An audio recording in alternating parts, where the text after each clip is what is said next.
الرحمن الرحيم الحمد لله رب العالمين والصلاة والسلام على سيدنا محمد أشرف الأنبياء وسيد المرسلين وعلى آله وصحبه أجمعين. Alhamdulillah, we are honored and blessed to have a wonderful and knowledgeable scholar, Sheikh Mufti Abdullah Nana, alhamdulillah, will be joining us today, inshallah, for a fiqh of food program, inshallah, that will deal with the halal and haram of food, ingredients and drink as well, and then in regards to the spiritual implications of that, alhamdulillah. And so we're excited about this program with a specialist here, alhamdulillah. And of course, this is part of the Mihraab Essential Islam course that we have every year. We bring a visiting scholar that's kind of included in the actual year program, alhamdulillah, for all the students. So some of the things just about Mufti Abdullah to introduce him, alhamdulillah. Mufti Abdullah serves the global community as a teacher, Imam Mufti, specialist in halal foods, Islamic finance, and much more. After graduating with honors from UC Berkeley with a degree in business and economics, he pursued higher Islamic studies in South Africa, attaining a master's equivalent degree in Islamic theology. Mufti Abdullah Nana, a widely accepted research scholar, has written and translated several publications in the fields of halal and Islamic finance, serving the local community as the Director of Affairs at the Islamic Center of Mill Valley. Mufti Abdullah Nana provides Islamic advice and support for a wide range of issues from marriage ceremonies to school lectures. He's available to educate and inform about Islam and currently resides with his family in Mill Valley, alhamdulillah. Inshallah, the schedule will be today, starting at now at 9:15. Everything's probably going to be pushed back. It's more of an event, so push back 15 minutes. We will have about a 55-minute session, inshallah, and then we'll have a 10-minute break, and then come back, and then a 55-minute session with the Mufti, and then a 10-minute break, and then inshallah we'll have closing remarks, finishing the lectures, and then we'll have a Q&A opportunity, inshallah, for brothers and sisters after that, until we close around 12:15, 12:20-ish, inshallah, or as long as the Mufti wants to go, inshallah. And there is obviously refreshments available. We have, mashallah, not only coffee today, but Krispy Kreme as a special event. So do take advantage of that before I do. Make sure there's some left for the community. So alhamdulillah, Krispy Kreme refreshments and snacks, alhamdulillah, are also a top pot. It's top. Okay, top even better. Top pot, which is even better than Krispy Kreme, is available. Alhamdulillah, mashallah.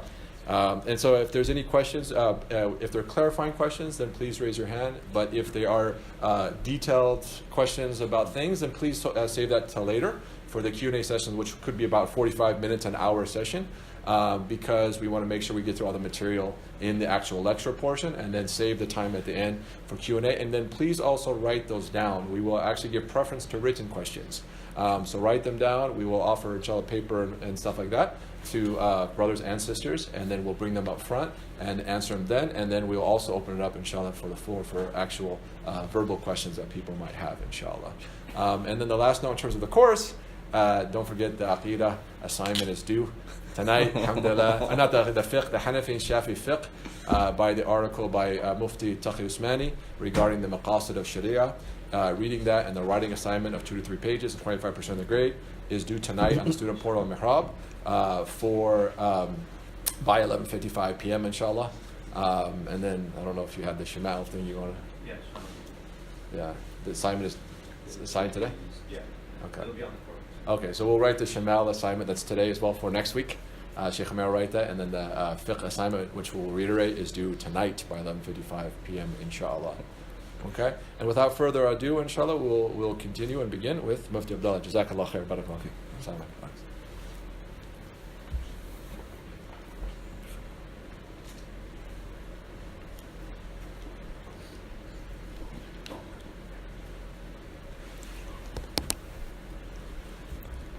Bismillahirrahmanirrahim. Alhamdulillah bil alameen. Wassalatu wassalamu ala Muhammadil Kareem wa ala alihi wa sahbihi ajma'in. Wa ba'd. So first of all, I'd like to welcome everyone here today. It's a great favor of Allah subhanahu wa ta'ala, favor of God, to have people interested in learning about religion and learning about our beautiful religion of Islam. We can say in the era we're living in, and the era of materialism, just to have people interested in learning and teaching, just to have people interested in learning about spirituality, about our beautiful religion, that itself is a great favor of God, of Allah Ta'ala. So inshallah, we'll try to make today's program interactive. Inshallah, we'll try to make it as interesting as possible. It's a topic very dear to my heart. It's a topic I've spent a good few years of my life dedicated to. Right? I tell people to do halal research, I've traveled probably 4 or 5 continents. I've visited halal slaughterhouses in Uruguay, all the way south, right down near Argentina. I've been to Australia. I've been to New Zealand. I've been to the Caribbean. Very interesting. In a small island of 150,000 individuals in Barbados. So a small island, let's say 2,000 Muslims. So we say that where there's a will, there's a way. In a small island of 2,000 Muslims, they have their own halal slaughterhouse for 2,000 Muslims in the Caribbean town of Caribbean country of Barbados. And when I visited the slaughterhouse, the slaughtered man was a scholar who graduated from England. So just interesting experiences. I think I've probably visited roughly 40 to 50 slaughterhouses in America itself. Then if you include Canada, if you include South Africa, England, and other parts of the world. So the plan for today, inshallah, we have a few different sessions. Inshallah, we will dedicate some time for questions. Right? So it could be food products, it could be Cheetos, which is a favorite question, Doritos, Cheetos. It could be some of the processes used to slaughter meat here in America. Inshallah, we'll leave sufficient time for questions as well. So the plan was as follows. The first session, we'll discuss the theory. Right? We'll discuss the importance of eating halal. And we'll also focus on the spiritual aspect. Inshallah, that's the plan. The second session, we will dedicate to contemporary issues and modern issues related to slaughter. And also we'll dedicate some time to ingredients and food products as well. Right? When we go, right? I always tell people when I walk in the supermarket, I always spend more time than I intend to. Right? I'm reading labels, I'm looking for kosher symbols, I'm going through, I'm making phone calls sometimes. Right? Buying a simple piece of garlic bread or a cake might end up taking me 10 or 15 minutes longer. Right? Then I have to call and wait, I'm on hold, I'm trying to find out more about that product. Right? That's what ends up happening. So inshallah, we will spend this first session looking at the spiritual aspect of eating halal or eating Islamic food. Most of us can relate to the physical aspect of food. Now, we hear this term, you are what you eat. Right? Especially if you are around young children or if you teach young children. It's something we can perceive and see directly. If you teach young children and at the time of their recess or their break, right, they take a soda or they take candy, right, we can see the effect that food is having on them. Right? We see them jumping off the walls, running up and down. We can see the effect it has on people. And likewise, when it comes to certain diets, right, if a person eats certain type of food, it will affect their outlook. It will affect how they feel. Right? If you eat 5 burgers a day, right, you're going to feel a certain way. Right? It will affect how you think, your responsiveness, your alertness, and so on. So, health experts will tell us, right, if the right type of diet will affect how you feel as well, how happy you feel, how energetic you feel, and the wrong type of diet will have the opposite effect. So, at least from a health perspective, pretty much all of us can relate to the health effects of food. Right? Whatever choice you make of what you eat, it will have impact. Right? My friends share with me. There's a senior American scholar, American Sheikh Hashim Ahmed. He's born and raised in California, went overseas, converted to Islam in Ethiopia. Interesting story. He tells people, I was in the middle of the ocean. I wasn't a Muslim. The time for prayer came, and I watched all these individuals on the ship offer the prayers and be regular about their prayers and offer the prayers. He said that was the defining moment for me. So then he goes to Saudi Arabia, to Makkah to study for a number of years, and then he settles down in Pakistan. And he's been in Pakistan now for over 25 or 30 years. He is very particular about his diet. Right? He has a brown rice, all healthy diet. When he sees me and my friends eating burgers, eating other things, he gets really upset. And he's been maintaining that lifestyle, and he's been maintaining his diet for the last 30 to 35 years. He doesn't eat that much, mostly dates, brown rice, maybe sushi, maybe bread dipped in olive oil. Right? He's been sticking to his principles and sticking to his diet for many years. So my friend told me, he said, I'm gonna try out his diet as well. Of course, he comes from a Indo-Pakistani background where the quality of food is determined by how much oil comes out. Right? You dip the bread in, how much oil is there determines, right, the quality of the food. Right? So my friend is in fact Bengali. So he said he tried Sheikh Hashim's diet out. He said he could feel, he felt different. Right? He tried it out for a month. Right? He felt completely different. I'm sure some of us who have tried these fad diets, I haven't tried the keto diet, but some of the people who have tried these fad diets, I'm sure they can relate to it as well. Right? So whether it's through personal experience or observation or health magazine articles, we all, to some extent, understand the health impact. Right? Food choices over the long term, food choices over the short term. Right? If a person goes on an all burger diet for a month, right, you will see you can see the visual effects on him, or her, and you can also see the effects on their alertness, on their behavior, and so on. If you're always on a running on a full stomach all the time, right, you feel groggy, right, you feel sometimes lazy, lethargic, and so on. And the prophetic teaching as well is 1/3. Right? As the Prophet said, فإن كان لابد فاعلا فثلث لطعامه ثلث لشرابه ثلث لنفسه. So there's a big difference between filling up all the way and leaving no space versus eating 1/3. Right? There's a big difference with that as well. They mentioned a story. Once a person came to the doctor and said, "Doctor, I've eaten too much. I don't know what to do." Doctor said, here's a pill. The person said, if there was space for the pill, right, then the pill would help. There's no space for the pill. Right. So the point is, it's easier for us to understand the health impacts of what we eat because we can see it's something that's perceivable. But at the same time, the spiritual effects of what we eat are harder to grasp. They're harder to perceive. And this is really where the spiritual world kicks in. And I call it the spiritual dimension, the spiritual zone. This is a whole new dimension. And because it's harder to perceive, it's harder to see, we sometimes take it lightly or we don't realize the significance of it. Right? Perhaps some of us have seen when a pious individual prepares food for you. Right? The sunnah practice, the prophetic practice is, right, you read prayers upon what you cook. Right? Many aspects, unfortunately, have been lost. Right? The pious people tell us, read salawat while you're cooking.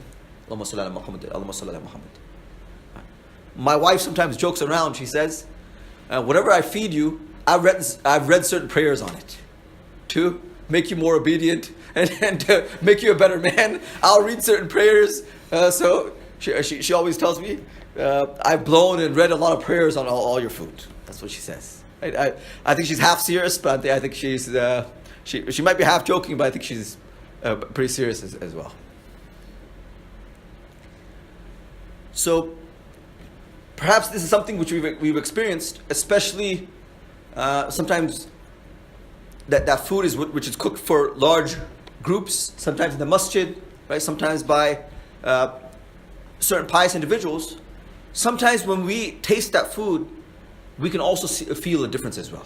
I don't know, some of you guys might have experienced it, some of you might not have. Right? We say blessings in every bite. Right? When you taste food which is halal, which is blessed, prepared by a pious person who is praying during the process, right, you can feel those spiritual blessings as well. And you can feel the spiritual energy. It's not everyone can perceive it, but it is a reality. And likewise, on the flip side, right, there are times I can tell you, whether the food is halal or the food is not halal, sometimes that has a spiritual effect as well. Right? I had a friend of mine in Colorado. He said, every time I eat out, this is his level of taqwa, this is, right, we say, don't try this at home. He says, right, and he's referring to vegetarian food, for example, going to fast food places or restaurants. He says, whenever I eat out, I can see the effects directly. The next day, I don't get up for tahajjud. I can't wake up in the middle of the night for prayer. I just don't wake up at all. So when we hear these stories of the pious, right, it gives us a glimpse into the spiritual world. Right? We get a glimpse into the spiritual world. And on the flip side, right, the impact of eating doubtful food or unlawful food or haram food, it also has a great spiritual impact on a person as well. Go back to our tradition, go back to our history. The famous Caliph of Islam, the first Caliph or the first leader of the Muslims, Abu Bakr radhiyallahu anhu. Right? We hear about him, we hear about his piety, we hear about his justice. Right? The story is mentioned about him that one of his servants or his slaves brought him food one day, and he was hungry, so he started eating the food. Then he started thinking about it, and he said, where did you get this food from? So the man, his servant or his slave, told him that in the old days, he says, Jahiliyyah days, J days, he says, in my days of ignorance, he said, I used to fake being a fortune teller. I used to lie and make things up and tell people their horoscopes or tell people their future.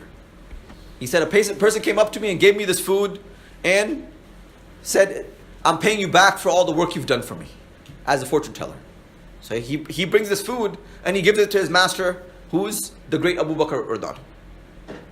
So this is mentioned in authentic hadith. When Abu Bakr hears this, he's already started eating the food. He puts his fingers inside of his mouth and now starts throwing up. And he wants to get that food out of his system. Now you may ask, why do you do this? Right? What is the thought process? What is the reasoning behind this? Is this taking it to the extreme? Is this hardcore? Right? Why would a person throw up after they're eating food? Right? They made a mistake. That food went into their system. Why did they start throwing up? So that highlights the difference between the spiritual individuals. You'll meet many individuals. Till this day, I know individuals, they never eat out at all. Sheikh Yunus Palampuri recently came. Very pious individual. Maybe some of you had a chance to meet him. He's been teaching for about 50 years. He's been teaching Islam for 50 years. We're still in our first decade. Right? This individual has been teaching for over 50 years. Right? A very pious and great individual.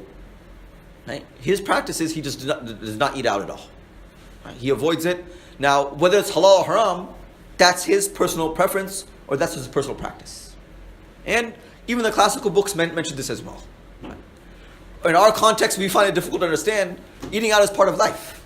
Right? But maruah, right? The books mention chivalry, the aspect of being futuwa, muruah, part of the higher standard which pious Muslims should subject themselves to is to not eat out in the restaurants. And as I said, you'll find individuals in the tradition, they don't eat outside for spiritual reasons, right? Because the food that's prepared outside, people have looked at. There might be ayn upon that food. People are looking at that food. Poor people are looking at that food. It's also you're eating in public, etc. So I'm just giving you examples. It doesn't mean we all try this at home, but right, you will find individuals who have this personal practice. It's not necessarily because one thing is permissible or not permissible. It's because of their piety. It's because of their personal spirituality. It's personal levels of spirituality. So in the story, Abu Bakr radhiyallahu anhu, he puts his fingers inside his mouth and he starts throwing up. And and then he comments, I've heard the Prophet, peace be upon him, saying that if haram and unlawful food goes into a person's body, then the fire of hell is more rightful to that person. That person is more deserving of the fire of hell. So this is how he interpreted things. He put his finger inside his throat and started throwing everything up. He wanted to get the unlawful food out of his system. So I'm giving you a few stories, right, to understand the spiritual dimension. So, not all of us can personally perceive the spiritual effect, but the spiritual effect is there. Just like not all of us can perceive the difference between eating healthy food and unhealthy food. We can't experience it directly, or it's something we cannot see directly. Likewise, the spiritual element, not everyone can see it, or not everyone can realize it. Right? But it is real. It is real. And it's a little bit harder to perceive, it's a little bit harder to grasp. Right? The Prophet Muhammad ﷺ is reported to have said, Inna Allah tayyibun la yaqbalu illa tayyiba. Right? This is important saying in the Prophet Muhammad. You can say perhaps this is the most important hadith with regards to eating halal or eating lawful food. This is the most important hadith. It's in Sahih Muslim. It's also one of the most authentic, but it's one of the most comprehensive. Right? If there's much more that we can discuss, but if this one hadith, if we learn this one hadith, this should be sufficient. Right? It covers all aspects of the importance of eating halal and the impacts of what we eat.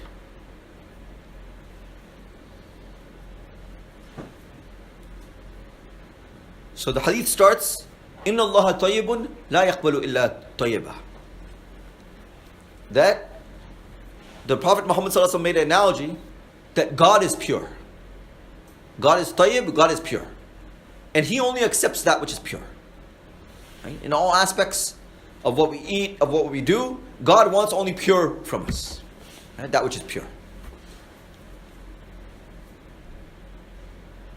Then the Prophet goes on to say, وَإِنَّ اللَّهَ أَمَرَ الْمُرْسَلِينَ وَإِنَّ اللَّهَ أَمَرَ الْمُؤْمِنِينَ بِمَا أَمَرَ بِهِ الْمُرْسَلِينَ. The Prophet makes reference to a verse of the Holy Quran that, and he explains that God has commanded the believers, you and I, with the same command that He's given to the prophets. What is that command that He gave to the prophets? It's a verse of the Holy Quran. Ya ayyuhar rusulu kulu min at-tayyibati wa'malu salihah. So in the Holy Quran, Allah Ta'ala says, O messengers, O prophets, O messengers, eat from the pure things, eat from the wholesome foods and the pure foods, and do good deeds. Now this word in the Arabic language, it's a very comprehensive and unique word as well. Halal is often, we hear this term halal all the time, that which is lawful, that which is permitted. Tayyib is a unique aspect of halal. Tayyib refers to whole foods. No, not the store, you guys. Tayyib, right? It refers to that which is good, that which is pure, that which is wholesome, that which is natural, and so on. Inshallah, today we'll also spend some time discussing the aspect of halal tayyib. That which is halal also, and that which is pure, and that which goes beyond halal. We'll discuss that as well. So in this verse in the Quran,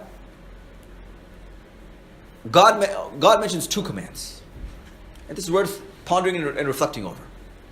Kulu min at-tayyibati wa'malu salih. Eat from the wholesome foods and do good deeds as well. So we can say this one verse is the key to the pathway of spirituality. This one verse is the key to this pathway of spirituality. So normally, every word and every sentence in the Quran is there for a meaning. This is how the Quran works, right? It isn't just random. Every word serves a purpose, and every sentence serves a purpose. So, two commands are being given. Normally, there will always be some link between two commands. Right? So if I tell you, go outside of this building and look up in the sky. I'm just giving an example. Or go to your cars and turn on the engine. Right? So normally two commands will are interrelated. Right? If I tell you to do two things, somehow or another there has to be a link between the two. So in this verse, if we ponder and reflect, on one hand, Allah is telling us to eat from the lawful foods, eat from the halal foods. Right? And the other verse is saying do good deeds. So when we ponder and reflect, what is the link between the two? Right? The two seem to be two different entities completely. One is referring to food, diet, what we eat. The other is referring to doing good deeds, worshiping God, praying to God, supplicating to God, etc. So what is the link between the two? So the scholars explain the link is the spiritual link. Right? This is where the spiritual link begins. That what we eat and the choices we make in what we eat will impact what type of lives we live, how we live as human beings.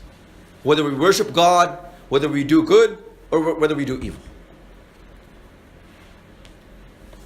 So really this verse serves as the introduction, or it serves as a glimpse into the spiritual world, and the spiritual reality. And when we look at the statements of the pious, right, the pious people understood this link. They placed such a level of importance on halal and eating the correct type of foods because they knew the impacts, and they lived the impacts, and they understood the impact. So we say, just as the matter of health, when we spend a day eating healthy food, it will have an impact on us during that day. It will have an impact on us during the long term. It is something which is relatively easier to understand. Likewise, every choice we make during the day on what to eat, and our daily decisions that we make regarding food, they also have an impact on us. Right? And it works both ways. So, if you eat healthy food, it has an impact on you. If you eat unhealthy food, it has an impact on you. If you eat lawful food and halal food, it definitely has an impact on a person. And likewise, if a person eats unlawful food or doubtful food, it definitely has an impact. It has a spiritual impact on us. Whether we can realize it or not, it definitely has an impact. Right? So, whether you want to do a quantitative study, put a person on halal food for a month and put a person on haram food for a month. Right? But over the month, you will see a difference. Right? By eating halal food, naturally, your heart, your soul will incline towards good. You will feel like doing good deeds. You will feel like praying. You will feel spiritual. Right? You will feel a certain way. It will impact on you. It will impact you. And if a person eats doubtful food or unlawful food, it will impact a person. Right? The person will feel lethargic. Their heart won't really be open to praying.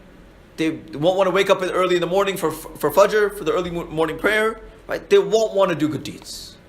Right? It's a matter of the heart inclining towards good or the heart inclining towards evil.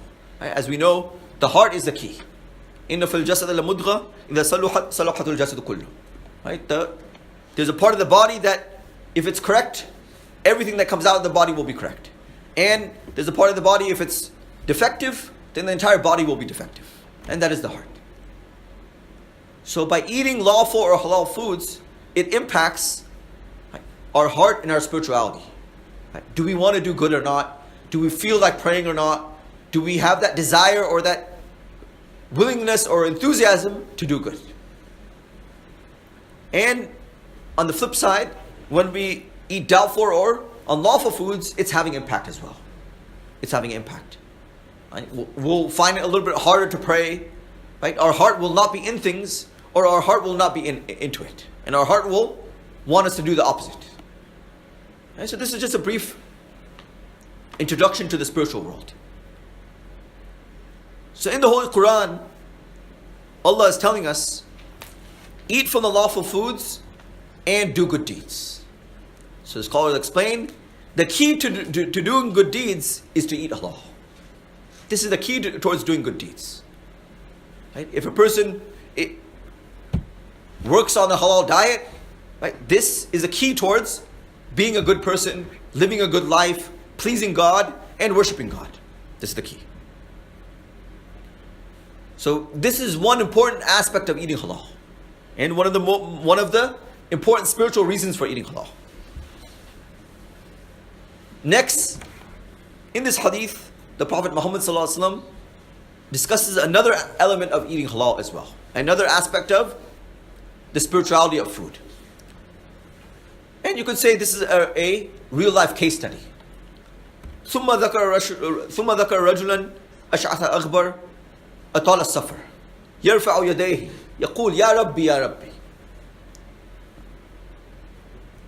So sometimes when you discuss something abstract, we can always relate to it, or it seems to be abstract and it seems to be something that we cannot personally understand or relate to. So then the Prophet Muhammad ﷺ gives us a real life example. He gives us a real life example. And he mentions a man who's been traveling for a long period of time. So generally, today our facilities are a little bit better, but in the old days, if you travel for long periods of time, you can see the effects of travel on the person's outer appearance. Right? Ask anyone who's been on the trains in Pakistan, for example. Right? You sit on the trains, there's dirt, there's filth, there's soot coming all over. Right? Once you get off the train, you can see the effects on the person. And to some extent, certain parts of the world still, if you travel there, your thobe or your white clothing will no longer remain white. Right? Will have the effects, stains, etc. all over. So the Prophet mentioned a man who's been traveling for a long period of time. And as a result, that individual, ash'ath, right, their appearance is completely disheveled, their hair is all over the place, they haven't been able to groom properly, and their appearance is unkempt. Aghbar, there's dirt all over this person's body.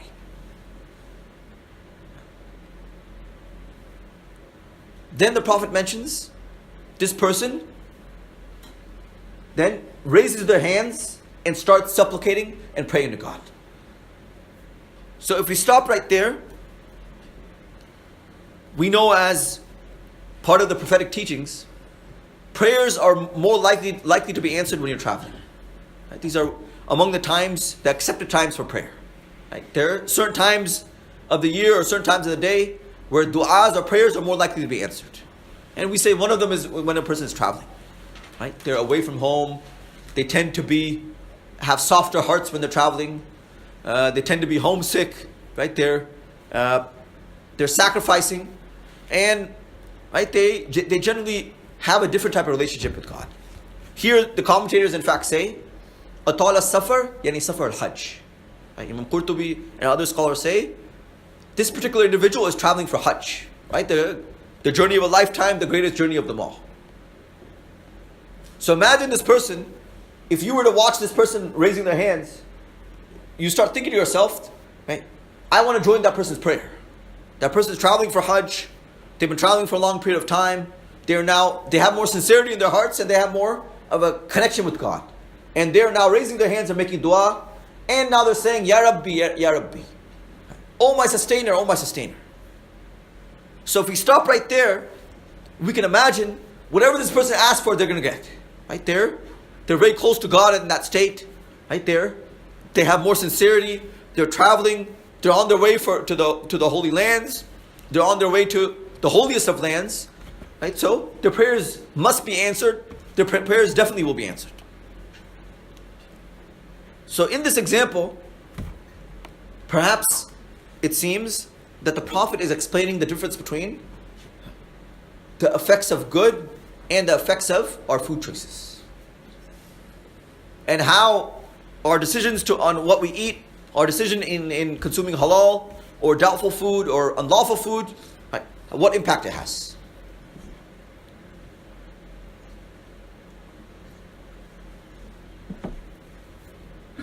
So then the Prophet Muhammad ﷺ mentions three negative aspects of this person. Right? So if you want to view things in terms of a scale of what wins, good or evil. Because to some extent every person has good aspects of their behavior or good aspects of life, and we also have negatives as well.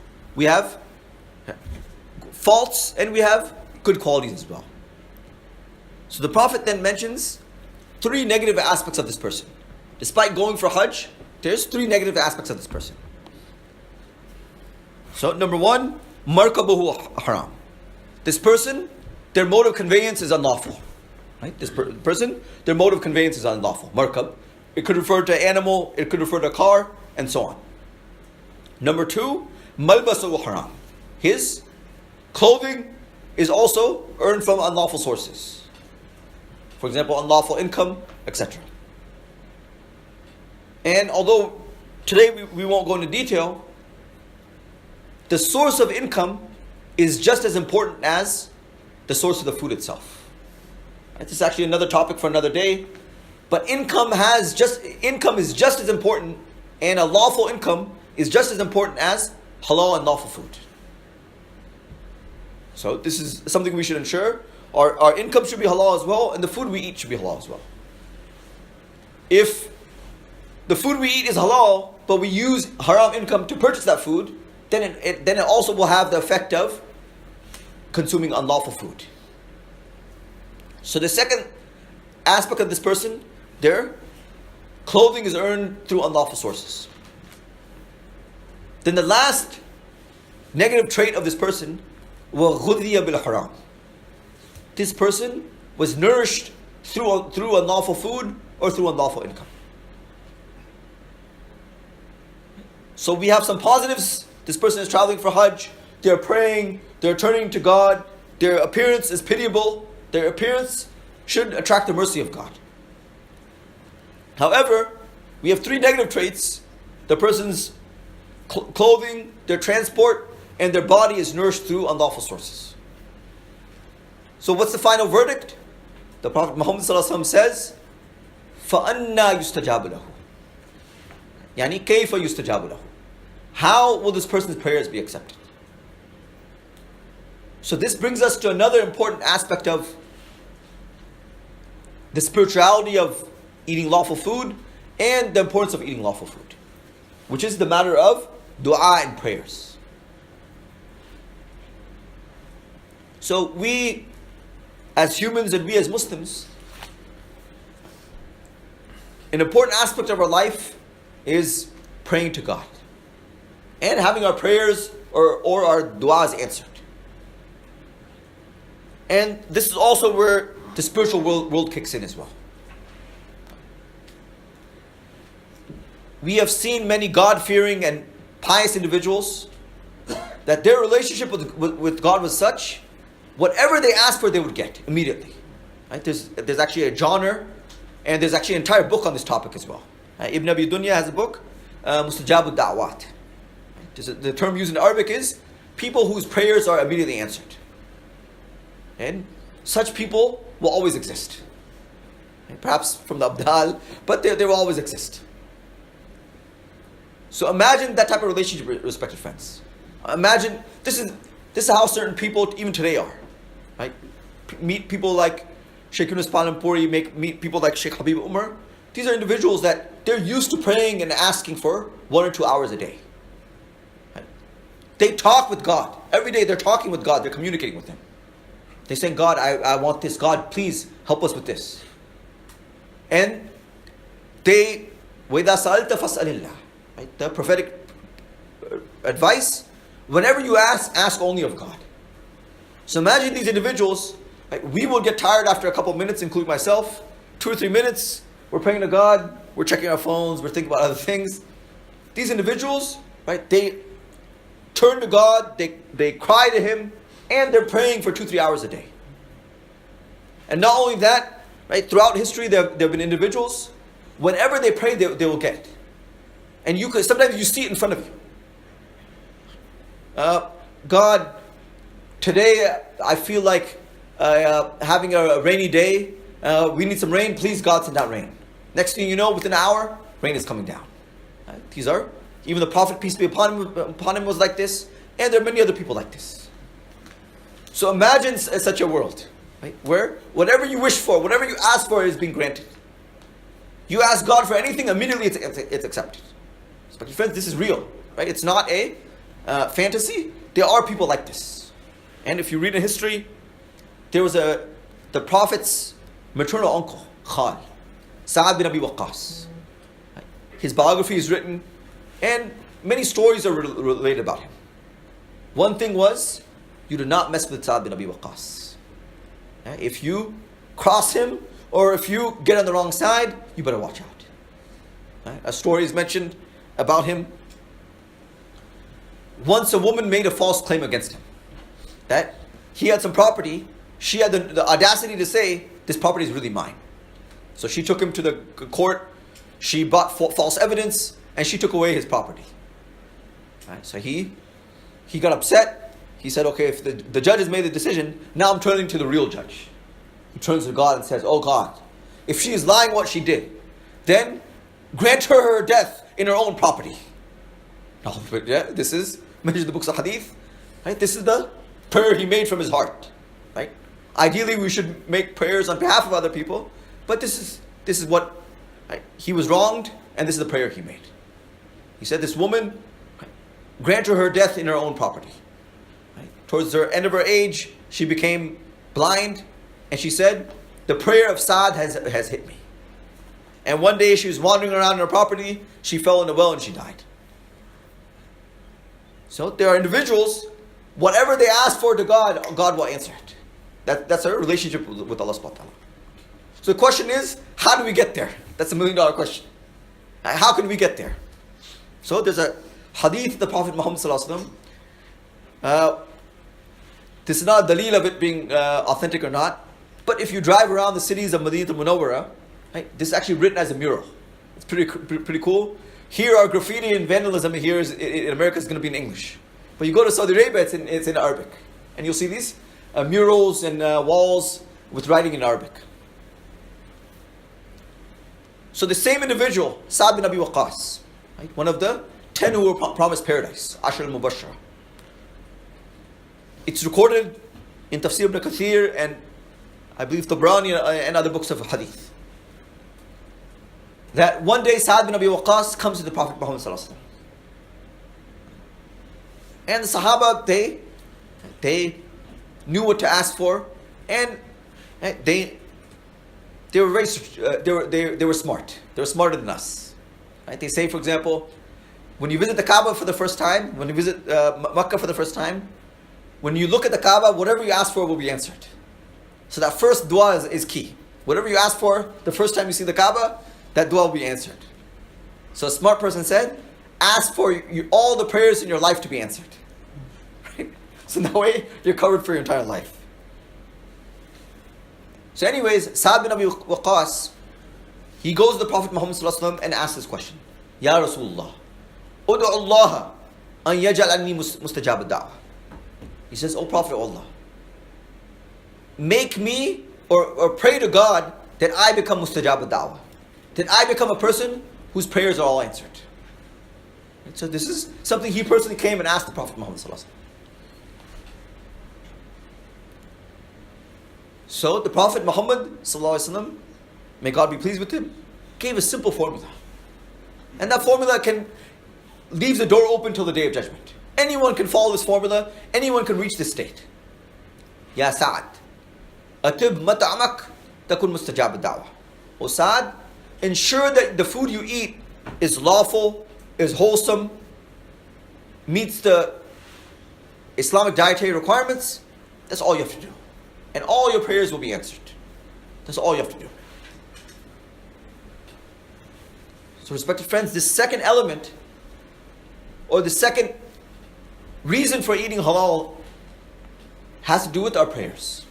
So scholars explain, it is a prerequisite for our prayers to be answered that our food also is, the food we eat also is lawful.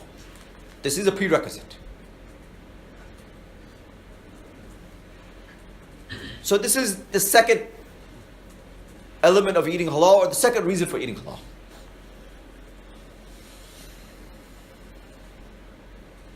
So, from this hadith and from the numerous hadith, we learn about the spiritual element. We learn about the spiritual importance of eating halal. How it impacts us, how it impacts our families, how it impacts our children, how it impacts everyone.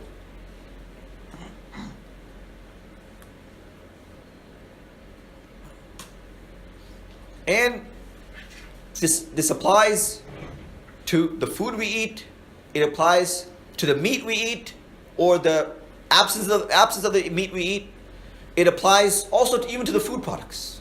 Right? This is sometimes an overlooked aspect of our lives.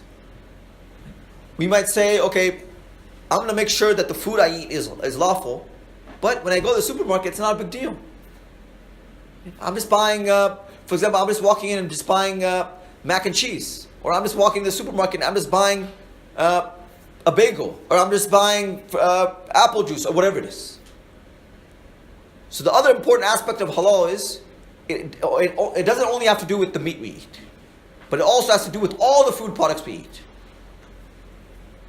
And in the age of complex food technology, it presents its own unique situation.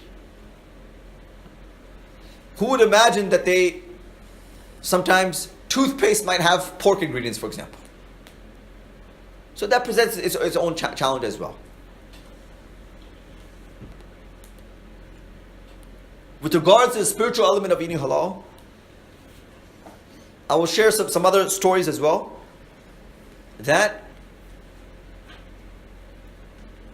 how can food choices impact our life choices? And how can food choices impact our spirituality?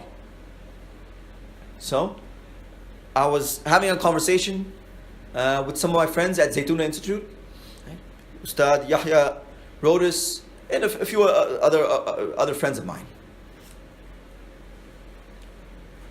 And by the grace of God, I've had a number of friends throughout the last 20 years. Although it's a story for another day. One of my friends, John Walker Lind, will soon be released from prison next month. He's long story. You can look him up. The American Taliban. He will be released from jail in about 2 months, or about a month. So during the last 20 years, I've had a number of friends, a number of close friends who are converts. In fact, my wife is also a convert as well. So of course, each person has a unique story to come to Islam, and unique circumstances, unique life experiences. After talking to many of my friends and talking to many of my convert friends, I have noticed a few common trends. So, in fact, we were discussing this with Sheikh Yahya Rodis and others, that for many people, shortly before accepting Islam, they either stopped eating pork, or they just became vegan altogether. And I've seen this trend with a number of my friends and a number of people I've known. This is not a quantitative study. Right? I don't have quantitative numbers. This is anecdotal. But I've seen this common trend with a number of people. And in fact, there is some Quranic basis or the prophetic basis for this as well. Right? Just in brief, during the time of the Prophet Muhammad ﷺ, a tribe of Christian Arabs came to meet with the Prophet Muhammad ﷺ. What is known as Wafd Najran. Najran is a place in Saudi Arabia, outside of Makkah. Wafd Najran. And many verses of the Quran discuss this Christian delegation of Christian Arab delegation. So, for example, the Holy Quran, قُلْ يَا أَهْلَ الْكِتَابِ تَعَالَوْا إِلَى كَلِمَةٍ سَوَاءٍ بَيْنَنَا وَبَيْنَكُمْ تَعَالَوْا نَدْعُوا أَبْنَاءَنَا وَأَبْنَاءَكُمْ إِلَى آخِرِهِ. And this whole section of Surah Al Imran discusses this Christian tribe. So initially they came to the Prophet Muhammad ﷺ. They wanted to determine if he's a prophet or not, and they wanted to meet with him and talk to him. But during this conversation, the Prophet Muhammad ﷺ told them, "You are not going to become Muslims. And there's 3 reasons why you're not going to become Muslims. And among those reasons, the Prophet Muhammad said, وَأَقْلَكُمُ الْخِنْزِيرِ, the fact that you consume pork. So, generally the Abrahamic religions in some form or another originally discussed the ruling of pork. Right? Today Christians as a whole eat pork, right? But even Jews are very strict about consuming pork, and Muslims are very strict about consuming pork as well. Okay. I've talked personally with Christian rabbis. Right? They will use a blowtorch on a machine that has been used for pork. Right? To sanitize that machine, they'll come in with blowtorches, and they'll go inside the machine and put the blowtorch all over to make sure that the machine is sterile, to make sure that there's no traces of pork whatsoever. Now, even Muslims, we've heard about those pork DNA machines. Right? You take that, whatever food it is, put it through the machine and see if there's any atoms or any molecules or particles of pork. So why are we hating on pork so much? And what's the issue with pork? And why are Muslims, Jews, and why were Christians originally so concerned about pork? So in light of this hadith of the Prophet Muhammad ﷺ, pork places a spiritual veil on a person's eyes. In effect, eating pork, what is it doing? It's placing a spiritual veil in front of a person's eyes. So, yes, generally, we talk about the Islamic religion. We talk about seeing the truth and recognizing the truth and recognizing God, recognizing what is in front of you. So imagine, just to understand the spiritual impact of food, that a person all their life might have seen Islam in front of them. They might have a Muslim neighbor. They might even have studied Islam. But when they're eating pork, that spiritual veil is there. They cannot see beyond this. You take that spiritual veil out, as is the case with many converts, and all of a sudden you can see clearly now. And you can see Islam, you can see religion, you can see God, and now things start opening up to you. Respected friends, that's an example of the spiritual impact of food. And like I said, many of these individuals, they stop eating pork. 1 month later, 2 months later, right, they get an epiphany, they start opening up, becoming more spiritual, and somehow or another they find God, they find Allah, and they find God. I've seen this with a number of my friends. You can probably write a book on it, or you can gather all these stories. Right? I've seen many. I'm sure there's many more. I'm sure many. In fact, some of the people in this room or others can share their stories as well. I only know a few. I'm sure there's a lot more. But the point is, for us to understand the spiritual aspect, respected friends, it is real.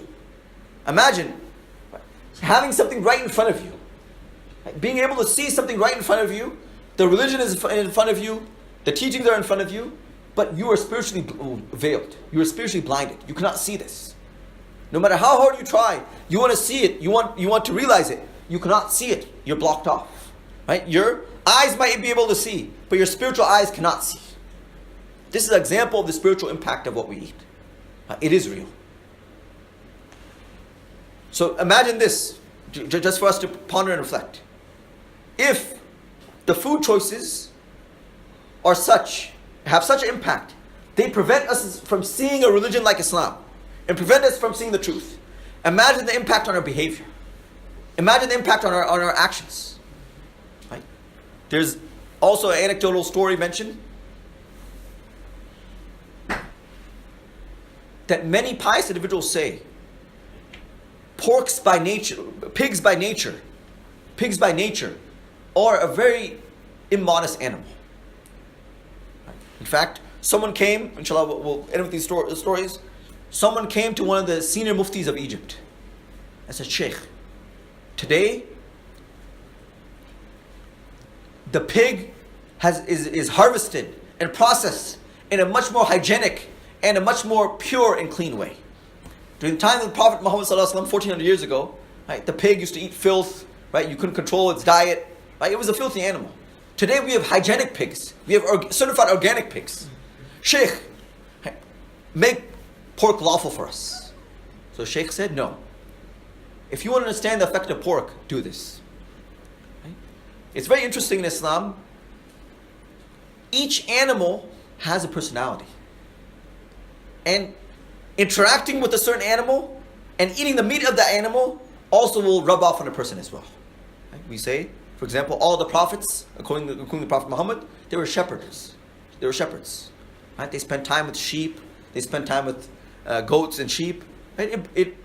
The personality of those animals rubs off on you. Right? You learn humility. You learn softness. That's how sheep are. Right? Whereas even the Prophet Muhammad ﷺ explained, camels, they come off with arrogance. Right? They also have a very strong personality. And it rubs off on the owners of those camels as well. So what about the pig? Right? So this is just an anecdotal story. The Shaykh of Azhar said, okay, if you want to understand why Muslims cannot eat pork, okay, do this experiment. Take a male sheep and a female sheep. Take a male sheep and a female sheep. Put them in a room. Leave them there for a few days. They can get to know one another. I'm trying to be respectful here. Let them get to know one another. And then 3 days later, throw in another male sheep. What happens? So, even male sheep have ghairat. They have honor. They have respect. They'll protect their woman. Right? They'll protect their woman. When the other male comes in, right, the first male sheep, he's going to protect his territory. The Shaykh said, try the same thing with pigs. He says, put the male pig, the female pig, the same experiment. Leave them in the room for 2 or 3 days. When the other male pig comes in, the first pig steps back. Right. So he says, eating pork from a spiritual perspective, eating pork breeds immodesty and a lack of shame, a lack of concern. And those people who consume pork, their level of modesty and even their interacting with members of the opposite sex, you'll see a difference. Well, we are what we eat. And when it comes to eating pork, you are what you eat. It does have impact on you. So imagine those people who don't eat pork. Right? So, going back to the original question, we'll just end on this. If consuming pork can place such a spiritual veil on a person, imagine the impact on their behavior as a human being. Right? If they can't see the truth itself, imagine the impact it's having on their spirituality inside. When it comes to them wanting to do good. When it comes to them inclining towards good. And so we will end it at that. Inshallah, we will take a break, inshallah. But inshallah, after the break, inshallah, we will spend some more time discussing the contemporary issues. In fact, we'll get to the meat of the discussion, inshallah.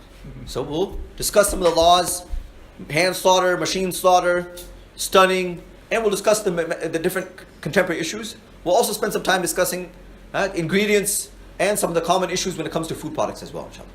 And then inshallah, you can, if anyone has any questions, you can inshallah start writing them down. Inshallah, we will leave some time for the Q&A as well, inshallah. Jazakallah khair, Mufti Abdullah Nana. We really appreciate your time and your knowledge. May Allah bless you. Inshallah, we'll take a 10-minute break now and enjoy the coffee and donuts.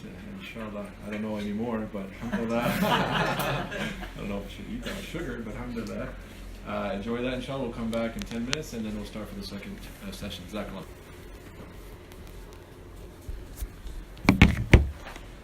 Bismillahirrahmanirrahim. Nahmadu salli ala Rasul Kareem. Amma ba'd.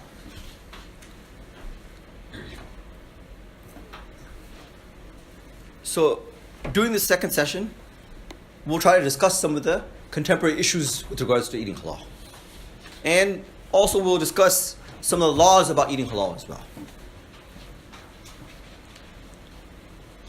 So what makes a food product halal and what makes a meat product halal? So food products are a little bit different, right? Vegetables, fruits, grains. Most food products are permissible by nature. Grains, for example, peppers, spices, etc. Most food products will be halal. Depending on what you add in, of course. But most food products will be halal. There are some issues with ingredients. As one person said, if you want to determine if a product is healthy for you, look at the list of ingredients and see if you can pronounce the ingredients or not. If you can pronounce them, that product is really good for you. If you can't pronounce them, then you should think twice.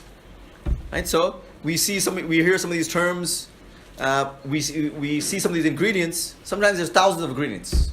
Right? Which ingredients are halal, which ones are haram, unlawful, and which ones require more information or are doubtful. Right? So we'll discuss some of the issues regarding food products. Let's start first with meat. And let's discuss the procedure for slaughtering meat. Right? So we'll discuss the procedure first, and then we'll look at some of the contemporary issues. Right? Some of the contentious issues. Have any of you guys heard of Zabiha man versus Halal man? Right? There's a whole spoof on it. Right? There's Zabiha man versus Halal man. So we'll talk a little bit about that as well. So when it comes to meat, number one is there's certain lawful animals and there's certain unlawful animals.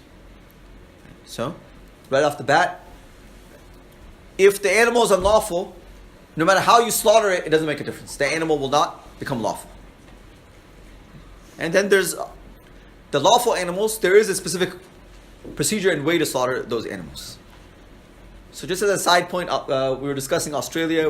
I was discussing some of my travels with during the break. Just FYI, something interesting.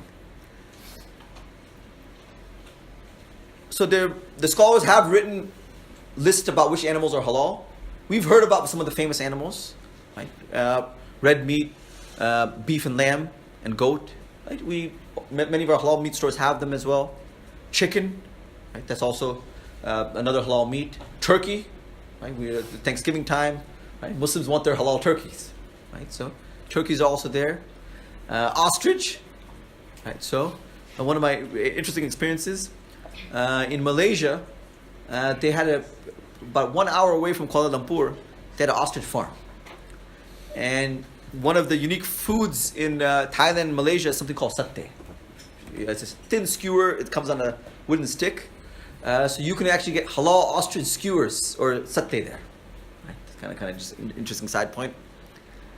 So there's many other animals as well. In California, we get llamas. I don't know if you guys get them there. Right? So I remember a brother was for Eid al-Adha for the slaughter. He had the llamas right there. Right? And one of our more interesting experiences, we took a youth group down to San Diego, Chula Vista, right near the border. In fact, so the brother says, "You young people are here. Do you guys want to go see slaughter a llama with us?" So let's go. Right? So we go slaughter the llama. It was the month of Ramadan. We go and slaughter the llama. We see Tijuana Airport right there. Right? So we're like a mile away from the border. All our phones are like, "Welcome to Mexico." We're like, we're not in Mexico. Right? But we can see the Tijuana Airport right there. So we saw these llamas, these unique animals. They slaughtered them. We come back home, and for iftar we have pizza. So we all eat the pizza. The brothers are like, you guys just had llama. We're like, what are you talking about? Like, we just slaughtered the animal. We bought them home. We chopped them up, and you guys just had a llama pizza. Like, why didn't you tell us before? So, another interesting animal is the kangaroo. Now, whether you choose to eat it or not, that's your personal choice. Mufti Usmani has given a fatwa. It's on Al-Balagh that that kangaroos are halal to eat. Right? Now, we don't really see kangaroos here. If you go to Australia, but the brother can tell you, in the supermarkets they have kangaroo mince or kangaroo keema. What we call keema mince. You'll see them in the supermarkets. When we first traveled to Australia, we heard you're going to see kangaroos there. So we thought, okay, take it with a grain of salt. Just like people will tell you when you go to Africa, there'll be lions in your backyard. Right? That's not the case. Right? Africa is pretty developed. Certain parts are very, very developed. You're not going to see. Right? The only place you'll see lions is going to be in the zoos. So I thought, okay, when we go to Australia, these kangaroos are overrated. Right? We go out to the outback. We're driving from Melbourne to Adelaide, the middle of nowhere. We're driving through, and next you see a sign, next 5 miles, kangaroo crossing. Like, what? And I remember once during our drives, we saw about 15 kangaroos as roadkill on the ground. Right? We see them just lying on the ground right there. People run them over, or last second they run through. I remember the one time I really regretted things. The lady in front of us came to a full stop. And you see the kangaroo on the ground. And what is the Islamic ruling? Illa ma dhakkaytum. If you can slaughter the animal before it dies, it's halal. Otherwise, finding a wild kangaroo to slaughter is going to be a little bit difficult. So we see the dead kangaroo, it's breathing its last breath. We're looking around, where's the knife, dude? Where's the knife? And we couldn't find a knife. So we passed up the opportunity. So coming back to the discussion, so there are certain halal animals. Right, so the number one is, the animal has to be halal for us, fall under the halal category for us to be able to eat it. Right? That's number one. And what is the correct procedure for slaughtering the animal? So the Islamic teachings are as follows. These are the requirements. Number one, that the person use a sharp knife or the equivalent thereof. Right? So even, for example, a wooden knife, if it's sharp enough, could also technically do the job. So the equipment, the knife has to be of a sharp nature, which is able to slit the throat of the animal. Right? So that is a requirement. Interestingly enough, there are many similarities between the Jewish system and the Muslim system. I've actually visited a number of Jewish slaughterhouses. I've interacted with a number of rabbis. They have unique aspects as well. In fact, they've been around in America much longer than we have. So one unique aspect which they use, each slaughterman needs to spend about 2 weeks of knife training. Because the knife is everything. Right? The Prophet Muhammad said, فَلْيُحِدَّ أَحَدُكُمْ شُفْرَتُهُ. Make sure that your knife is sharp. Because you don't want to kill the animal twice. You guys, there's ihsan. إِنَّ اللَّهَ كَتَبَ الْإِحْسَانِ فِي كُلِّ شَيْءٍ فَإِذَا قَتَلْتُمْ فَأَحْسِنُوا الْقِتْلَةَ. Allah has prescribed perfection in everything we do. And goodness in everything we do. When you slaughter an animal, slaughter it with the best of ways. And make sure your knife is sharp. So, how many of you guys have slaughtered an animal for udhiyah here? For a bakra Eid or udhiyah? Right, so, right, it's interesting. Regarding our woman, the Prophet Muhammad also said to his daughter Fatima, Qumi washhadi dhabihataki or udhiyataki. The Prophet Muhammad told Fatima, right, in other words, slaughtering is not only for men. He told his daughter, stand up and watch your animal being slaughtered. Right? At least participate, be there, watch your animal being slaughtered. Right? So the scholars say women are also allowed to slaughter. Right? They have to make sure they press down hard enough. Right? My wife, in the privacy of her home, when we were in India, she decided to slaughter by herself as well. Right? So she went. Her brother was there to assist. So she went and she slaughtered an animal as well. Right? It's a unique experience. It makes you view things a whole different way. Right? I highly recommend during udhiyah, try to slaughter an animal yourself. You will relate to things in a different way, and also the spirit of sacrifice is also there. In fact, some scholars say, don't buy your animal a week before the udhiyah, the sacrificial animal.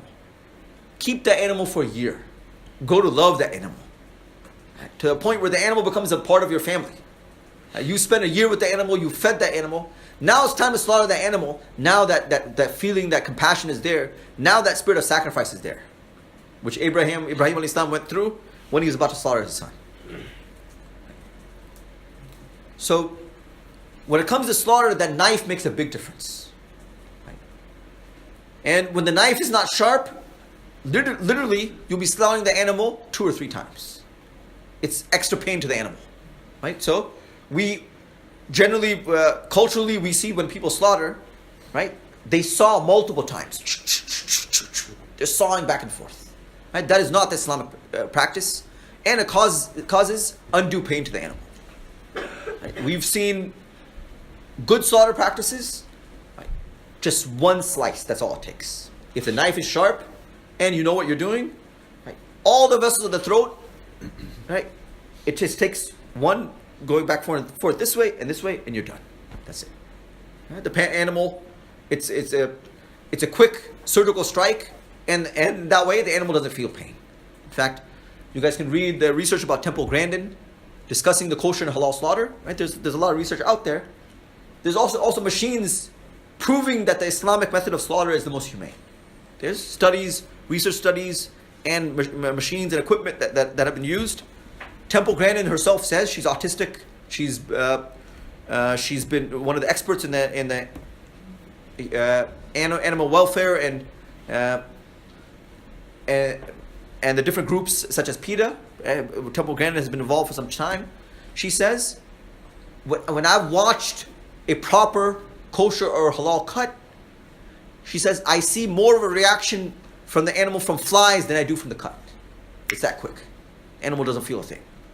Right? If you think about it, take extremely sharp knife and cut your finger off. The first 5 seconds, you won't feel a thing. Right? The blood's going out, you won't feel a thing. Yes, later on the pain will kick in. First 5 seconds, you don't feel a thing. When the cows or the chicken or the sheep, right, if you do a proper cut, the animal doesn't feel a thing.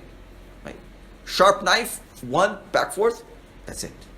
Also, again, to your young people, slaughtering chickens are relatively easy, right? Because the size of the neck is a little bit smaller, right? You have much less to cut. Cows, right? We're talking about the size of the neck is this big. Plus, there's hide on top. There's sometimes wool when it comes to sheep, right? Some of the best Muslim slaughtermen I've seen, actually one of them is Brother Yasin down in Minnesota. Works with Paul Habab and these guys. Yasin, that guy's, he has some videos too. And the other one is the brother down in young Muslim football player kid down in Fresno, California. Right? So it's also art to slaughter, and it's something to learn.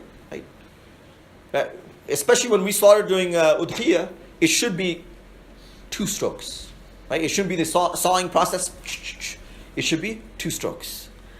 Then the best Muslim slaughterman I've seen, this brother Yasin, these guys sometimes slaughter 400 cows a day. It requires muscle, it's a workout. One of our friends, he used to have a driver take him back home after the slaughtering day. He can't raise his arms at all. Right? Because he's going back and forth the whole day, putting the pressure there. Right? So, this brother Yasin, he does it one-handed. So imagine the cow's neck is this big. To cut the required vessels, you need to cut in about 8-9 inches deep. So you watch Brother Yasin, he's like this. That's it. One hand. Right? This kid, there's another young kid in Fresno. I think you guys get Harris Ranch up here. He's actually the slaughterman for Harris Ranch. Right? Young kid, Amin Atiya's son. So I asked him, how long did it take for you to develop your method of slaughtering? He goes, it took about 2 years. Risk control, right, to be able to do it. Once when I was somewhere up in Minnesota, right, the method they use to slaughter cows, they restrain them. Something called the kosher pen. Right, I'll show you guys if maybe with this table. Yeah, you can see with this table. Right, so it's an interesting method to slaughter the cows. You can see that this has an entrance here. The cow will come in. The head will stick out through here. And you guys can see this area here. The cow will be restrained. The hydraulic machine lifts up the neck. You just come in and go just like this. So I was with this brother. He was slaughtering 200 cows, 300 cows that day. He's like, you want to try?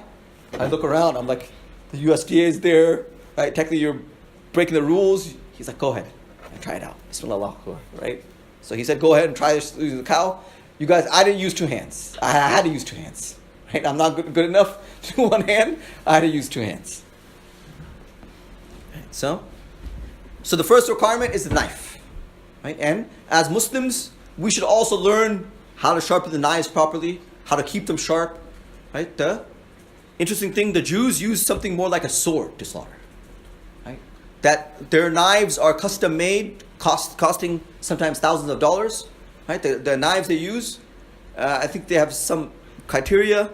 it should be about double the length of the neck of the animal, something like that.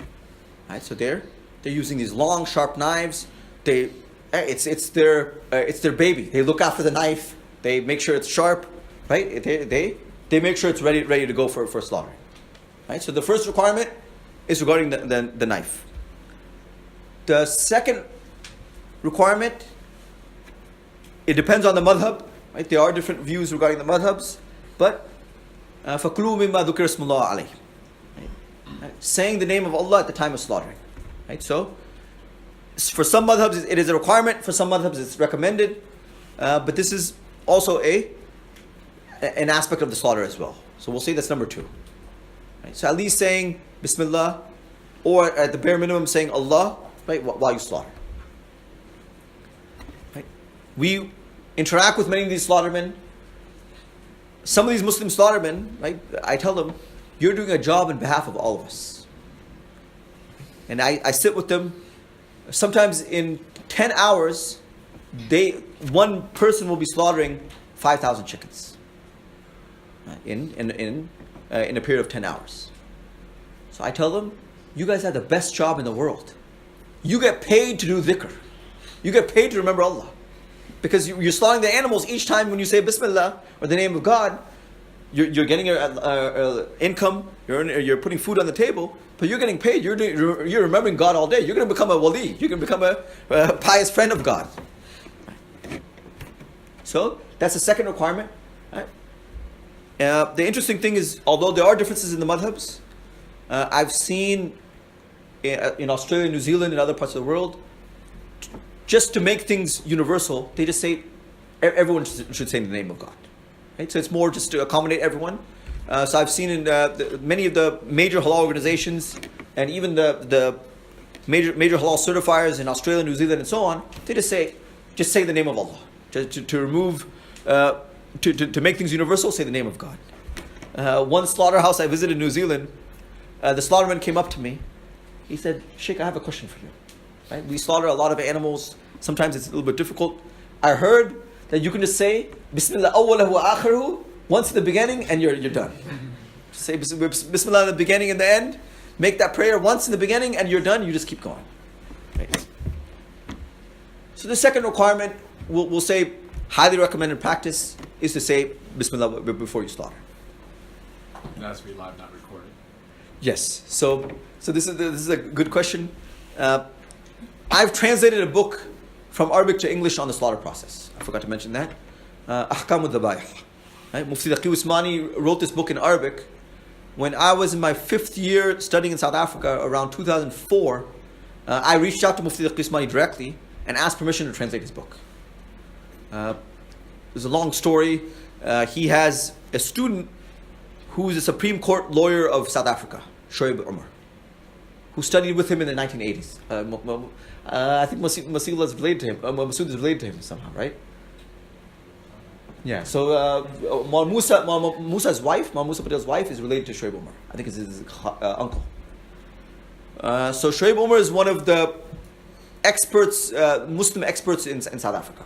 He works for the Supreme Court of South Africa, and he's written a number of books. MPL, Muslim Personal Law, he's behind that as well. So Mufti Abdullah tells me, if you want your book, if you want permission to translate this book, my student has to read the whole thing and approve it. So I said, okay, easier said than done. Try getting hold of a lawyer and try to give a deadline to the lawyer when you're not paying him anything. Right? When he's doing a pro bono case for you, try getting hold of a lawyer. So that took about a year and a half, and I finished the book and I sent it to Mufti Abdullah, and he wrote the preface of the book. Right? So in that book, Mufti Abdullah writes that the tasmiyah has to come from the slaughterman. Right? It should be at the time of slaughter, and it has to come from the slaughterman. Otherwise, if the person is completely disconnected from the slaughter process, right? They have nothing to do with the slaughter process, then the tasmiyah will not be valid. So there is this general misconception in America. Many large American slaughterhouses play the Quran or play a tape recorder with God's name. And someone, I don't know who it is, someone told them, this will be enough for you. Right? Just play this tape recorder and it'll be enough. So the correct way is the name of Bismillah should be read at the time of slaughter. Right before you slaughter, either say Bismillah, Bismillah, Allahu Akbar, or Bismillah. The next requirement is severing the vessels of the throat, right? And severing the required vessels of the throat. So the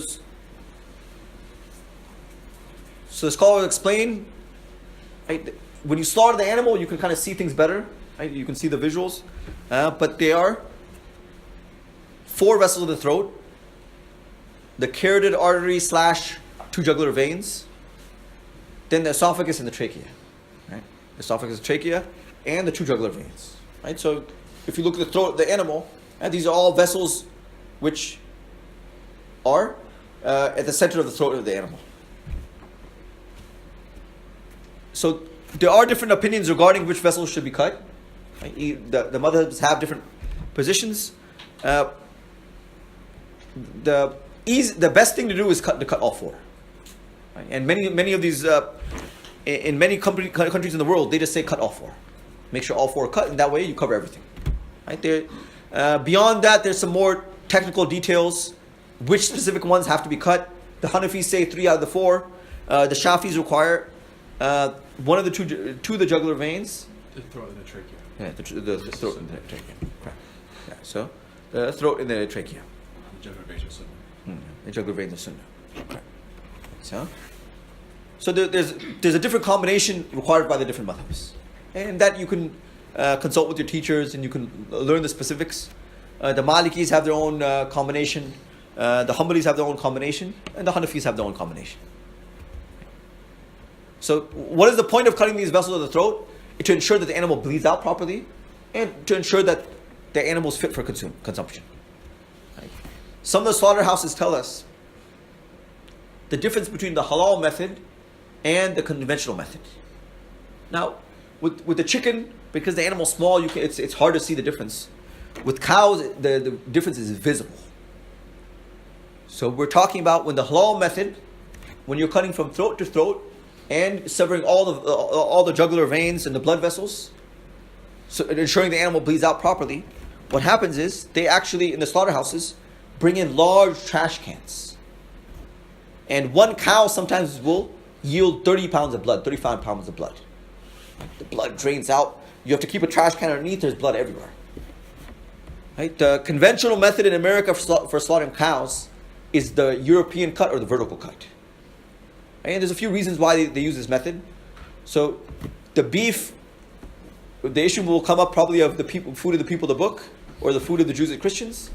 The beef we see at QFC and Safeway and so on, in America, the standard method of slaughter for cows is the vertical cut.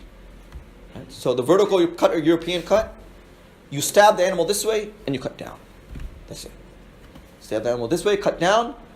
When you stab the carotid artery, blood will come out, but not as much as the halal method. So, in the conventional method for slaughtering beef, roughly 10 pounds of blood comes out. Right? There's a huge difference. Right? And for the meat companies, they make more money because there's more weight on the animal. Right? They make more money. So this is the thought process. We as Muslims, we differentiate between dam masfuh and dam ghair masfuh. Flowing blood and blood which is not flowing. Flowing blood, when you slaughter the animal, the blood will come out. Right? The animal will drain, that blood will come out.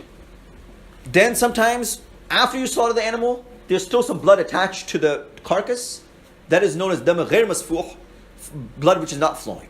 Right? Blood which is attached to the carcass. That blood is pure. That blood is not unlawful. That blood is technically pure. Even though you want to wash it off anyways, but that blood is a different type of blood. Right? So the point is, we as Muslims, we consider blood to be unhygienic and unhealthy. And through our method, we ensure that the animal bleeds out to the greatest extent possible. That is the objective of our slaughter. And it affects the quality of the meat, how long the shelf life of the meat, and even the taste of the meat. Right? In fact, I've heard from non-Muslims, from independent individuals, the blood does affect the quality and the taste of the meat.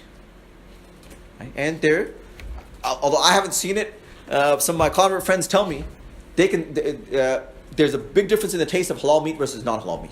Right? They can detect the taste. They know immediately. They can tell the difference. Right? So this third requirement is to ensure that the animal bleeds out properly and to ensure that the animal is hygienic for us to consume. Right? That's the objective. No blood is left inside the meat. The blood is completely separated from the meat, and the meat is healthy and hygienic to consume. So these are the three main requirements. The question is, how do we fulfill these requirements?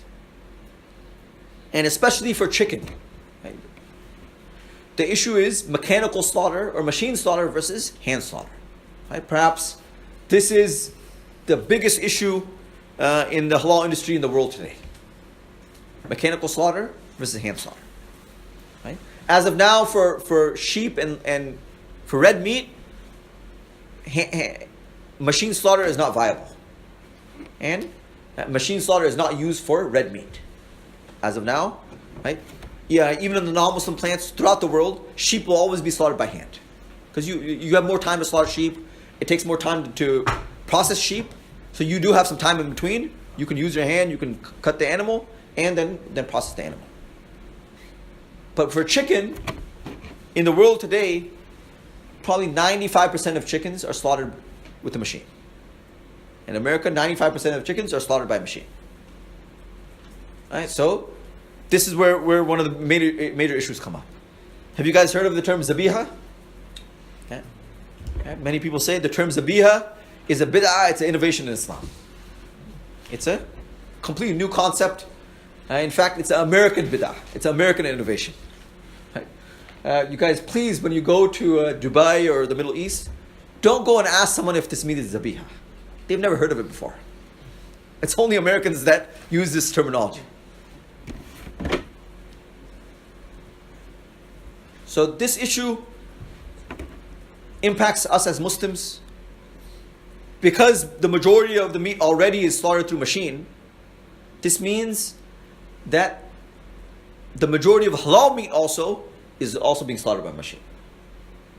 Right? So there are differences of opinion, and there are different standards set by certifiers as well. But the challenge is, just as the vast majority of the chicken meat in America is slaughtered by machines, the vast majority of the halal meat is also being slaughtered by machines as well. Right? This is the challenge we face. And now, how are those three requirements being met here? That's the question. Right? That's the question. So, in some schools of thought, intention is a requirement for slaughter. Right? So the question is, can intention come from a machine, or does the intention have to come from a human being? So there's a number of aspects of mechanical slaughter. The Indian Fiqh Academy had about 50 research papers presented on mechanical slaughter, and they had an entire seminar just on mechanical slaughter. Right? So I'll share with you some of their findings and some of the concerns. That with the mechanical slaughter, the question is, is the action being done by a person who meets the requirement? So I left out one of the 4 requirements of slaughter. There's 3 requirements of slaughter which I mentioned to you. The 4th one is, the person slaughtering must be a Muslim or from the people of the book. I left that out. I forgot that requirement. So going back to your 4 requirements of slaughter, the person slaughtering must be a Muslim, Jew or Christian. Number 2, using the right instrument, ideally a sharp knife. Number 3, saying Bismillah at the time of slaughter. Number 4, cutting the required vessel of the throat. So the question is can a machine meet the requirements of being a Muslim, Jew, or Christian? That's one of the main issues here. And can a machine also recite the name of God as well? It's a challenge. So how is that requirement being met if the machine is not a human? Right, so one contemporary scholar, he presented the discussion. He said using a machine is just like using a tool. And some people use this argument that you can use a knife to slaughter, or you can use a chainsaw to slaughter. So they argue that mechanical slaughter works something to that effect. Right? But you also have to see how these machines work in the slaughterhouses. Right? You don't have a person standing there. Mechanical slaughter doesn't mean you walk in the slaughterhouse, there's a Muslim standing there and going, Bismillah, pressing the button, Bismillah, pressing the button, or standing there with a saw and going zzz, and cutting the animals. Right? Mechanical slaughter means you have a large rotating blade, you turn that machine on in the morning and you let it run. You hang up the chickens come through, zzz, zzz, they're being cut and they keep going. That's how mechanical slaughter works. So the issue is that human involvement is not found. Once you turn on that button, right, the machine will operate by itself. Right? So these are some of the concerns. How will the requirement of Bismillah be met? How will the requirement of the slaughterman be met? Where the slaughterman is making intention, where the slaughterman is reciting the name of Allah, and so on.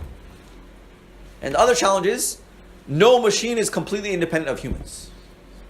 So even though it might automate the process to some extent, the machine misses. It's another challenge as well. So what happens, the chickens are smart, the chickens duck and raise their heads up a lot of the time. So as they're going through, sometimes they'll be partially cut, or the machine misses and cuts somewhere else, cuts their chest or cut somewhere else. Right? So I've watched, in fact, for significant periods of time, I've watched at a line speed of 150 chickens a minute. Machines on this side and 5 slaughtermen are on this side. I can say the 5 slaughtermen are much more humane. Right? They're much more accurate. The machine sometimes misses, cuts the head off. Those 5 slaughtermen or 10 slaughtermen, they do a much better job. And it's much more humane. Right? They're more accurate. They actually hold the chicken while they're slaughtering it. Right? And they're able to do a much better job. And even when it comes to how well they cut the chicken, they end up being more accurate than the machine. I've actually seen it. Man versus machine. The 7 Muslims end up being more accurate because they also have a person checking to make sure that everything's cut properly. Right? So they have what they refer to as a backup. You have the primary slaughterers. Then you have one person just looking at the necks of the animals. And that person's job is to make sure something's properly cut. He has a good eye, or the person looks, and if they see something that's partially cut, they'll cut it properly. So even the machine requires a backup as well. So that's a summary of some of the issues related to mechanical slaughter. And as we said, mechanical slaughter will apply to chickens predominantly. So what about that vertical cut which I mentioned earlier, the European cut? And I hate to mention the C word in class, but creekstone. Right? You guys might have heard of the whole controversy a few years ago about creekstone, that you can find this high-end steak all over, and people are spreading the hype about creekstone. Right? So as I mentioned earlier,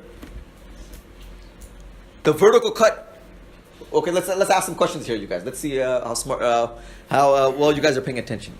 What concerns can you see with the vertical cut? Right? So you've heard of the 4 requirements here. Let's apply what we've learned so far. Right? What issues can you see with the vertical cut in fulfilling those 4 requirements? The cow comes in, Bismillah, Allahu Akbar. What issues can you guys see? Yes, brother? Vessels are missed. Vessels. The issues of the vessels. Inhumane. Yeah? Inhumane too. That's valid as well. Yes. It's not cut above the chest. Correct. So they're cutting it also the wrong place. They're cutting. We cut approximately close to the throat. They're down the carotid artery. Correct. So these are all valid concerns.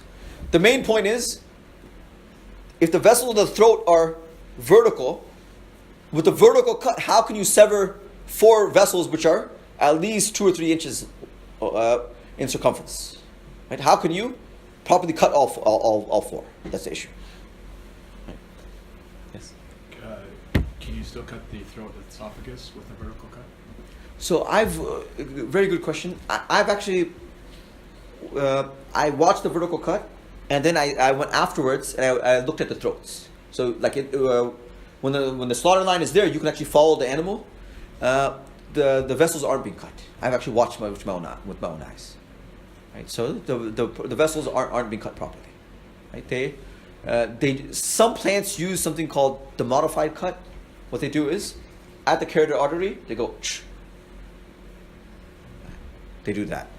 Now, not all plants do that. The standard method in America is just this, right? Because every aspect of slaughter is regulated by HACCP and by the USDA. I mean, your slaughter process has to be vetted and approved by pretty much the government, right? So you have to describe your whole process.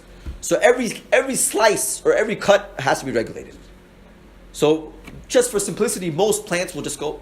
That's it. So there's two cuts. They cut the hide open first. First, the guy comes in and kind of opens up the hide, and then the guy goes and he cuts down. So that's a standard method. Only a handful of places will do the extra modified part.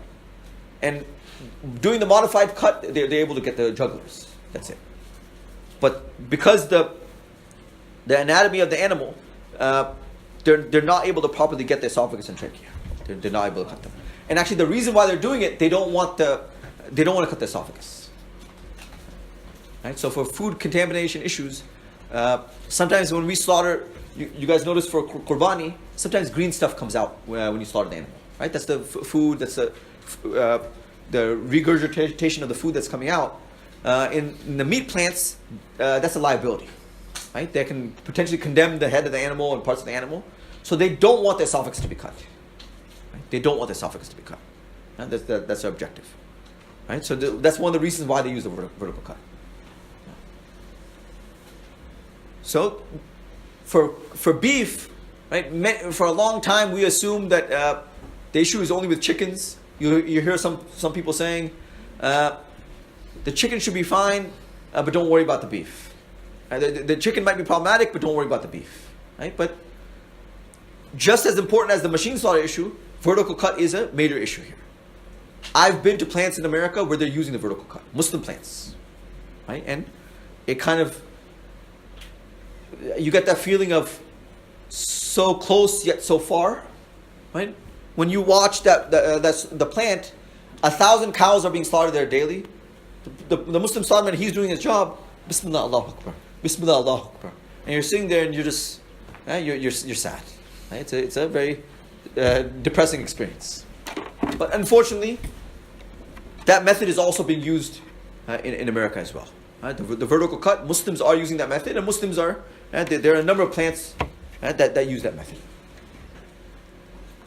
And no Mihraab says that's halal. Yeah, so the question about the vertical cut, about the year 2010 perhaps, 2011, the American Muslim Jurist Association, AMJA, had a conference in LA. It was a conference on all the halal issues. And they had an open forum for research papers for a presentation. So anyone could write, any sheikh could write a research paper, submit it for presentation, and then give a lecture at the conference. So I submitted my research paper on the vertical cut. That's the topic I chose. I wrote about a 35-page research paper. It's on the AMJA website, in fact. Right? So I wrote the research paper, and the other cool thing is, I don't have it here. I actually found a YouTube clip on the vertical cut, how it works, because many Muslims haven't seen it. Unless you go to a beef plant, you won't see it directly. I've seen it on multiple occasions, but it's something many people are not aware of. The machine slaughter issue, yes, many people might have heard of that, but the vertical cut, many of us are not aware of it, unless you go to beef plants and you observe the process. So at the AMJA conference, I presented my research paper. There was a little bit of surprise and shock. I actually showed the video to all the sheikhs there. We had a pretty lively discussion, but in the end, I think most of them agreed with me. Then the way AMJA works, there's a American AMJA, then there's a international AMJA. So that same year, the presenters at the American conference went to Kuwait to present at the international conference. So you had there in the international conference. It was very interesting. I was the youngest person there, I think. It was all elderly, and it was all Arab shuyukh from Azhar, from Syria, from all over the world. And the whole conference was in Arabic. It was pretty cool. The whole conference was in Arabic. So their international resolution was the vertical cut is haram. Everyone agreed. We had a whole debate and conversation for over 2 days. So they agreed and they said the vertical cut is unacceptable. And the interesting thing, this was 3 years before the Creekstone saga. Right? This was something we had discussed and we thought we were done with, but unfortunately, that's how things work. Yeah. So this is another major issue in the halal industry, the issue of the vertical cut. There are other issues as well. There's the issue of stunning. Right? So one of the challenges is when you're slaughtering, let's say, 10,000 chicken in an hour, or if you're slaughtering 100 cows in an hour, or if you're slaughtering 200 sheep in an hour, how do you get that animal subdued and calm for you to be able to slaughter it without it jumping around and running around, right? Sometimes during udhiyah, when the animal runs around, the animal escapes, you have to track it down, and it takes a lot of time. So in an industrial slaughter context, right, how do they subdue the animals to ensure that the process is as easy as possible? So generally, they stun the animal. In America, besides the Muslims and Jews, all the meat is stunned. All the animals are stunned. Now, there's different forms of stunning. Some are reversible, some are irreversible. Right? I mentioned to the brothers earlier, my earliest memories of halal are me and my dad going out to a ranch. The only halal food you had was once a year going out to the ranch and slaughtering animals. Right? In the 80s, that was your only source of halal meat. Growing up, we had no such thing as halal restaurants, no such thing as halal burgers, no such thing as halal gyros. Right? That didn't exist. Right? In the 80s. So my earliest memories, my father and I would go out once a year with our family, and Farmer Bob would say, pull the trigger and go. Right? He would shoot the cow, right, just to subdue the cow. Then the Muslim guy has to run and get up there and slaughter the animal, and try to slaughter the animal as quickly as possible. So, even the industry today, the captive bolt is also widely used. When it comes to cows and beef, the captive bolt pistol is widely used. Right? It's a pistol. It's a blank .22. You shoot the cow in the head, and then you slaughter the animal. Right? And there's other forms of there are other forms of stunning used. New Zealand uses electric stunning for cows. In fact, it's the only country in the world, as far as I know, that uses electric stunning. Australia used to use the captive bolt. Now they use the percussion stunner and the mushroom stunner. Right? So you don't shoot a bullet inside of the brain. It doesn't penetrate through, but you crack the skull, or not crack the skull. You hit the skull with a percussion stunner to subdue the animal, to knock out the animal. Right? So the mushroom, it's called the mushroom stunner. So there's different forms of stunning. For sheep today, generally electric stunner is used. Right? It just briefly stuns the animal for maybe a few seconds, up to a minute, and then you slaughter the animal. For chickens, also electric stunner is used. Right? There's a water trough. The chickens are hung upside down. It goes through a water trough. There's some electric current inside, and the animal was generally briefly stunned. So the challenge with stunning is, does the stunning lead to the death of the animal or not? And is it reversible or not? And stunning is not ideal. Many scholars write stunning is makruh tahrimi. Mufti Ashraf Ali Thanwi, this was his fatwa, stunning is makruh tahrimi. Causing extra pain to the animal without a need is unnecessary. It is close to being haram, and it should be avoided as a whole. As much as possible, it should be avoided. Right? And we as Muslims, as much as possible, should work towards unstunned meat. Right? Sometimes stunning will leave what they call pepper hemorrhaging. Right? Sometimes when you buy a chicken, you will see kind of pockets of blood. That's the hemorrhaging as a result of the stunning. Right? Sometimes when you cook the meat, you'll see kind of particles of blood. That's the effect of the stunning. Right? So, the Jews allow no stunning whatsoever. That's their standard. In fact, two things the Jews have held fast to, all Jews throughout the world. Number one, they don't allow machine slaughter at all. There's no such thing as machine slaughter kosher. Number two, stunning is not allowed in any form whatsoever. Right? For chickens, for cows, for lamb, they don't allow it. And one of the cool things is they've developed the technology already. Especially for cows. Cows are probably the hardest animals to slaughter, because how do you restrain a 2,000-pound animal? Right? I've seen cows kick and break down car doors. Right? Well, sometimes for Qurbani, you try to slaughter the animal, you get the wrong side of the leg, you're going to be in a lot of pain. Right? I've seen them bust car doors. So you harnessing the latest technology and the advancements of technology, that kosher pen, you can take a look at it on YouTube. It's a pretty cool device. Once the animal comes in, it's locked in from all four directions. It's like a box. The only place it can put its head is like this small area. Right? It puts the head comes out, and the hydraulic locks it in. So once the animal's locked in, it cannot move at all. It can be as big as it wants. It can't move. It's locked in. You don't need to stun the animal then. Right? So once it's locked in, it's restrained. Bismillah, Allahu Akbar, you can slaughter the animal very easily. So as Muslims, this is something we should work towards. And this is, I know many halal slaughterhouses that use the kosher pen. Right? They've taken a page out of the kosher system. So these are some issues, some of the common issues with halal meat.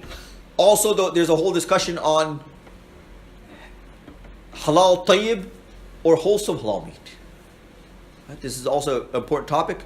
I highly recommend reading Omnivore's Dilemma by Michael Pollard, and also reading a book called Green Deen.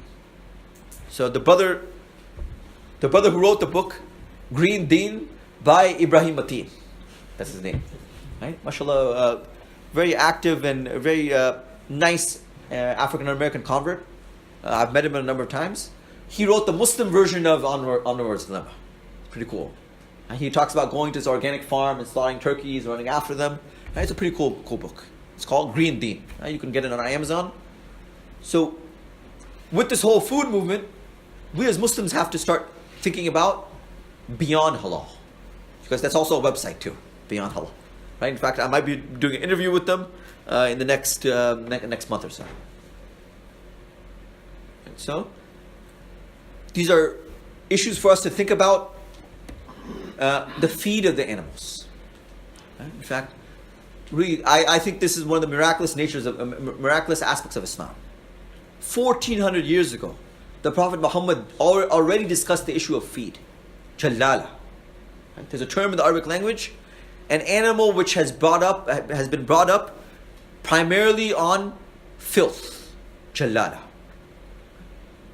It's mentioned in the books of Hadith, Naha an Rukub al-Jallala. The ruling of Jallala has been discussed by the Muslim scholars for 1400 years. Right? It's not a new matter. So, we can say during the time of the Holy Prophet Muhammad ﷺ, the animals were beyond organic. Right? Unfortunately, many people argue today, the term organic itself has been hijacked. Fast food dinners which are organic, how'd that happen? Right? It's a long story. I don't want to go into the details. But our concept of tayyib goes beyond organic.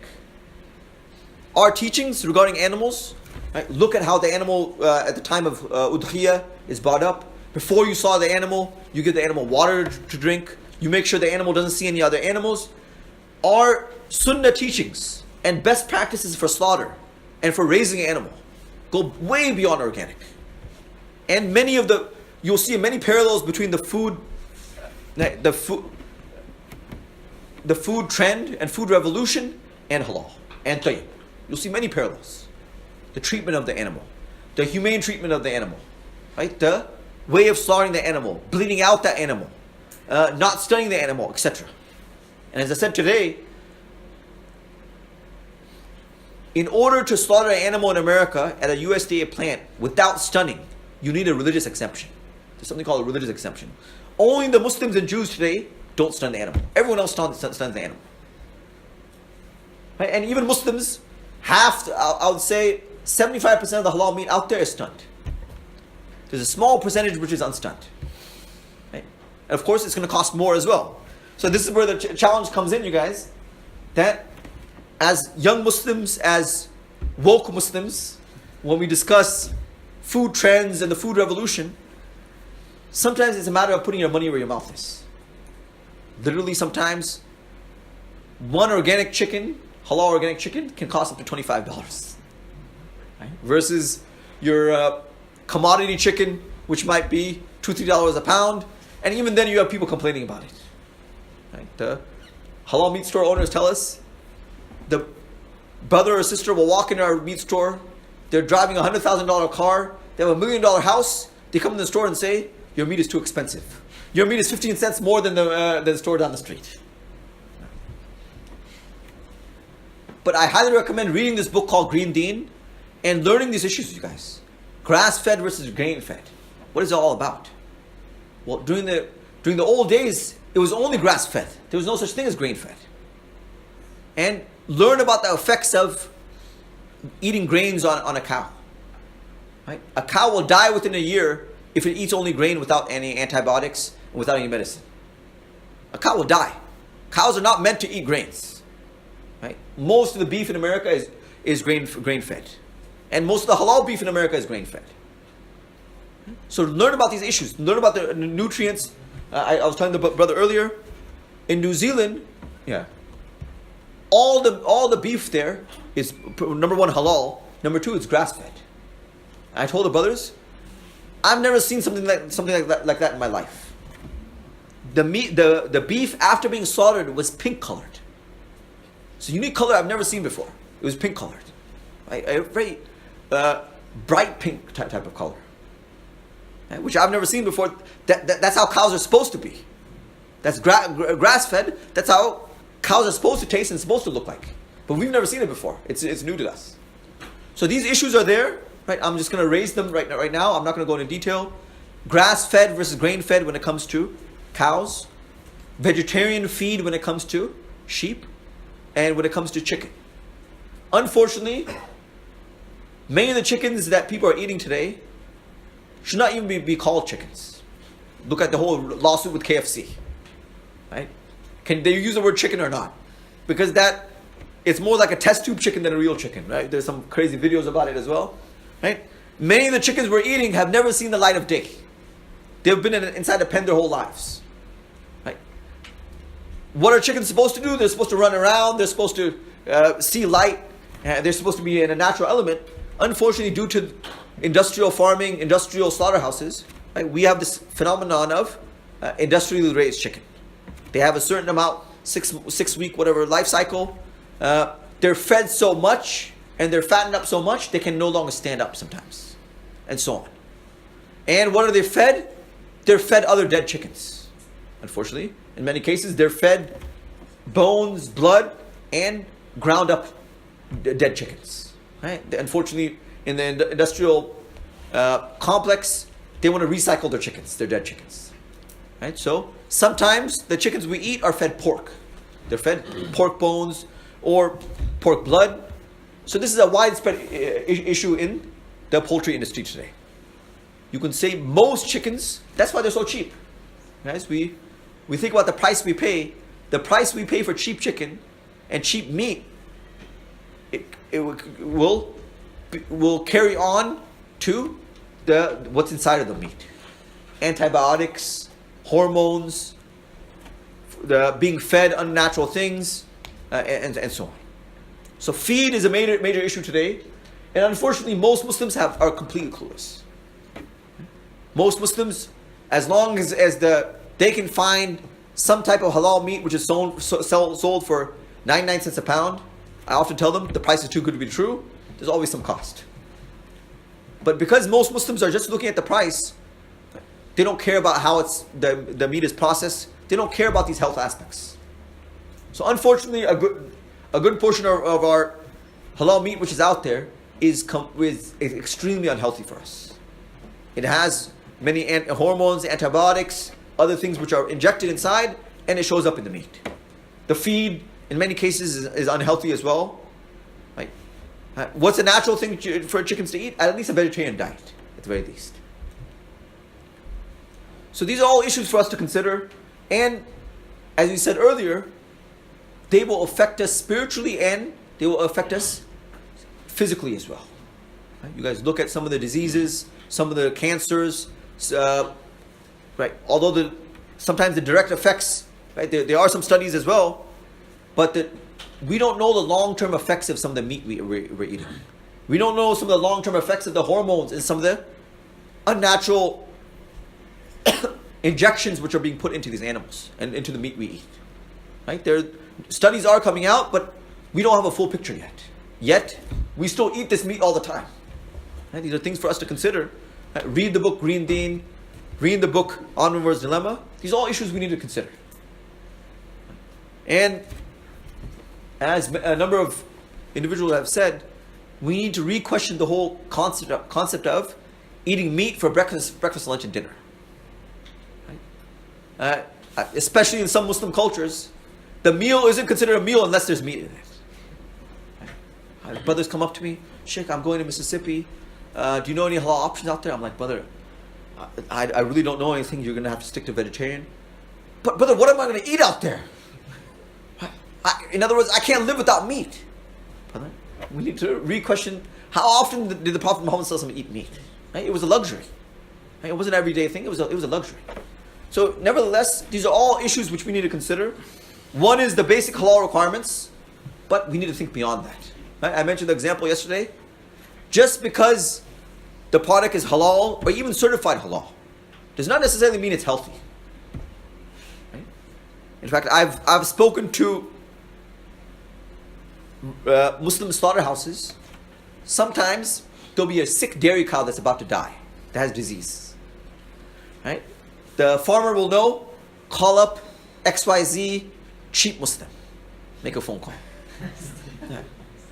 This is Farmer Bob here. I have this discount cow for you. Only $100, brother. It's a sale. It's a special sale only for you. Muslim comes by, mashallah. Okay, he fulfills all 4 requirements. Bismillah, Allahu Akbar, he cuts the animal. But everyone ends up getting food poisoning 2 weeks later, for example. Or a week later when they eat that meat. So I'm giving you examples where halal is there, tayyib, considering that meat to be wholesome, to be lawful, to be nutritious and good for you. That's another matter for us to consider. And especially as young people, we lead the next generation. We will determine the future. The old generation, their habits will die hard. Of looking for the cheapest thing out there, no matter what quality it is, no matter if it's hand slaughtered or not. That mindset will remain with the next generation. Unfortunately, I don't think it can change. I'll be honest, I don't think it can change. But the hope is in the next generation. The hope is in educating ourselves about these issues and thinking about what we eat. Really, that's the point. Thinking about what we eat. So inshallah, we'll stop for now, inshallah. So we have some more time, inshallah, for the next session. Inshallah, we'll have some questions as well. So inshallah, you guys can forward your questions. Inshallah, we'll do our best to, inshallah, address some of the issues. Inshallah, maybe we'll spend some time discussing food products as well. And some of the common issues in ingredients. You are fortunate to have one of America's halal ingredient experts who recently moved to Seattle. You guys are lucky. You guys stole him away. Right? Abdul Ghani Jamali. We sent him on an internship to South Africa. Right? He spent 4 months there with probably the leading halal organization in the world. Right? And he has a database of over 2,000 ingredients. It's pretty cool, you guys. The thing is, the same ingredient might have 10 different names. Right? It's not my field. I'm not a food scientist. Right? The same ingredient might have 5 or 10 different names.